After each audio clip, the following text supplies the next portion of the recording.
నమస్తే, welcome to whistle. నేను మీ Swathi.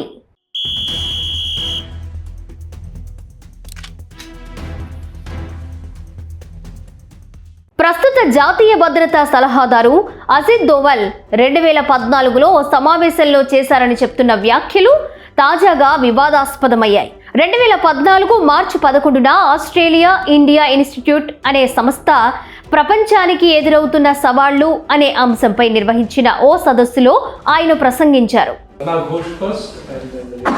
And let me tell you one small thing, now that I have been exposed as a man who is this thing, the number of persons that ISI has recruited for intelligence tasks in India, there have been more Hindus than Muslims.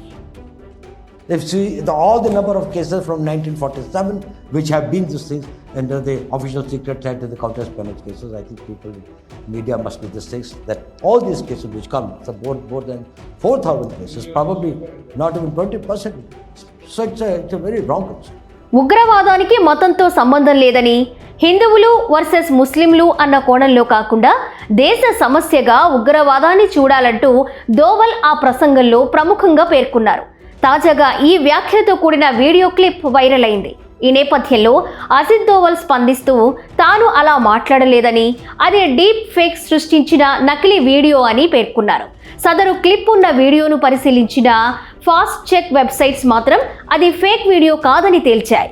Doval దుమారంపై senior journalist R V Ramarao edit page నుంచి ఈ video log. The number of persons that ISI is recruited for intelligence tasks in India, there have been more Hindus than Muslims. All the number of ఎవరైనా నోరు జారొచ్చు.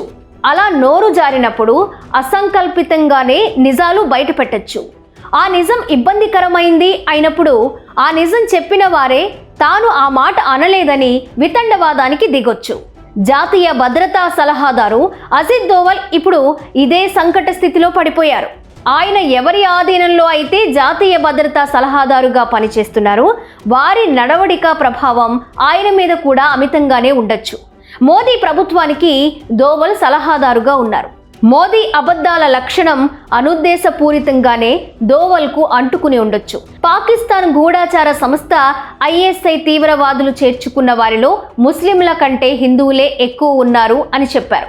ఈ మాట సత్యమైనందువల్ల అబద్ధాలకు అలవాటు పడిన పాలకులకు మింగుడు పడదు గనుక ఇప్పుడు తాను ఆ మాట అనలేదని దబాయిస్తున్నారు. అదంతా డీప్ ఫేక్ అంటున్నారు. డీప్ ఫేక్ అంటే కృత్రిమ మేధను ఉపయోగించి అసత్యాన్ని ప్రచారంలో పెట్టడం. నిజంగా అలాంటివే జరిగితే అచ్చుగుద్దినట్లు నిక్కార్సైన సత్యంగా కనిపిస్తాయి. అంటే తప్పుడు సమాచారమే అసలైన సమాచారంగా చలామణి అవుతుంది.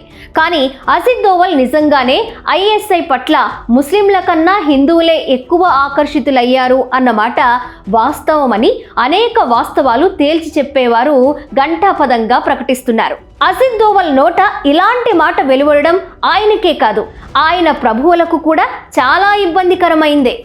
ఆయన మాటలు నిజమా కాదా అన్న అంశాన్ని కాసేపు పక్కన పెట్టినా కేవలం ముస్లింలే తీవ్రవాదులు కారని, హిందువుల్లో కూడా తీవ్రవాదులు ఉంటారన్న సత్యం బయటపడుతుంది.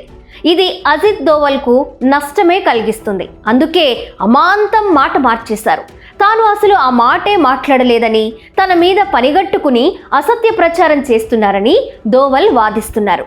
ఇది జాతీయ భద్రతకు ప్రమాదకరమని కూడా హెచ్చరిస్తున్నారు. ఇస్లామిక్ తీవ్రవాదం దేశానికి ఎంతటి చేటు తెస్తుందో, హిందుత్వవాదుల తీవ్రవాదం లేదా కాషాయ తీవ్రవాదం కూడా అంతే హాని చేస్తుంది. హిందుత్వ తీవ్రవాదం ఉంది అని అజిత్ దోవల్ తన నోటితో చెప్పుండొచ్చు, కానీ ఆయన దాన్ని ఎలా అంగీకరించగలరు గనుక? కానీ ఆయన చెప్పిన ఈ మాట సామాజిక మాధ్యమాలలో అప్పుడే విపరీతంగా ప్రచారంలోకి వచ్చింది. కృత్రిమ మేధస్సు వల్ల ఎంత పెద్ద ముప్పుందో కూడా అజిత్ దోవల్ వివరిస్తున్నారు.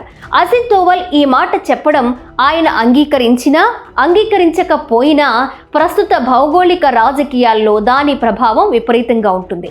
ఇక మన దేశంలో ప్రస్తుతం మతాల వారీగా జనాన్ని చీల్చడం జోరుగా కొనసాగుతుంది. అందువల్ల ఈ సమయంలో దోవల్ ఇలాంటి మాట అన్నారంటే దాని పరిణామాలు విపరీతంగానే ఉంటాయి. And let me tell you one small thing, now that I have been exposed as a man who is this thing, the number of persons that ISI has recruited for intelligence tasks in India, there have been more Hindus than Muslims. ఇదే ఆయన బాధ. అందుకే తీరిగ్గా నాలిక ఖర్చుకుంటున్నారు. తాను అనని మాటలు అన్నారని ప్రచారం జరగడం వల్ల తీవ్రవాదానికి వ్యతిరేకంగా భారత్ కొనసాగిస్తున్న పోరాటానికి విఘాతం కలుగుతుందని దోవల్ చెప్తున్నారు. దోవల్ ఆ మాట అన్నారా అనలేదా అన్నదానికన్నా హిందూ తీవ్రవాద ముప్పు తక్కువేమీ లేదు. ముస్లింలు అనే బూచిని చూపించి మోదీ ప్రభుత్వం హిందువుల్లో లేనిపోని భయం కలిగిస్తోంది. కానీ హిందువుల్లోనే అలాంటి లక్షణాలున్న వారున్నారు అంటే అది బీజేపీ అనుసరించే విధానాలనే బహిర్గతం చేస్తుంది కనుక ఆ విషయాన్ని ససేమేరా అంగీకరించారు. అజిత్ దోవల్ అన్న మాటలు వాటి ప్రభావం యాదృచ్ఛికంగా జరిగిన సంఘటనలేమీ కావు. ఒక సుదీర్ఘ ప్రసంగంలో అజిత్ దోవల్ ఈ మాటలు అన్నారు. అజిత్ దోవల్ అన్న ఈ మాటలు వాదనలా విస్తృతంగా వ్యాపించాయి. దీనితో ఆయన ఇబ్బందుల్లో పడ్డారు. జాతీయ భద్రతా సలహాదారు స్థానంలో ఉన్న వ్యక్తి యథాలాపంగా మాట్లాడితే ఇలాంటి ఇబ్బందులు తప్పవు. కానీ ఆయన మాటల్లోని ఆంతర్యం హిందూ తీవ్రవాదం ఉందన్న వాస్తవికతను చాటి చెప్తోంది. ఆయన మాటలు విస్తృతంగా ప్రచారంలోకి వచ్చి ఆయన ఖండించడం మొదలుపెట్టిన తరువాత కొన్ని ఎలక్ట్రానిక్ మీడియా సంస్థలు ఆయన ప్రసంగ పాఠాన్ని తవ్వితీసి అసలు విషయం బయటపెట్టాయి. దీనితో ఆయన బండారం బయటపడింది. ఒక మతానికి చెందిన వారు మాత్రమే తీవ్రవాదులు అవుతారు అన్న బూటక ప్రచారం పస కూడా తేలిపోయింది. హిందువులకు ప్రమేయం ఉన్న అనేక తీవ్రవాద కార్యకలాపాలు చాలాసార్లు వెలికొచ్చాయి. వారి మీద కేసులు కూడా కోర్టులకెక్కాయి. ప్రజ్ఞా సింగ్ ఠాకూర్ మీద ఇలాంటి ఆరోపణలే వచ్చాయి. ఆమె 2008 మాలేగావ్ బాంబు పేలుళ్ల కేసులో నిందితురాలు. ఆ పేలుళ్లలో 10 మంది మరణించారు, 82 మంది గాయపడ్డారు. అప్పుడు ఆమెను అరెస్టు కూడా చేశారు. ఇక 2017లో ఆరోగ్య కారణాల వల్ల ఆమెకు బెయిల్ కూడా వచ్చింది. ఆమె 2019లో సార్వత్రిక ఎన్నికల్లో పోటీ చేసి దిగ్విజయ్ సింగ్ పై భారీ మెజారిటీతో గెలిచారు.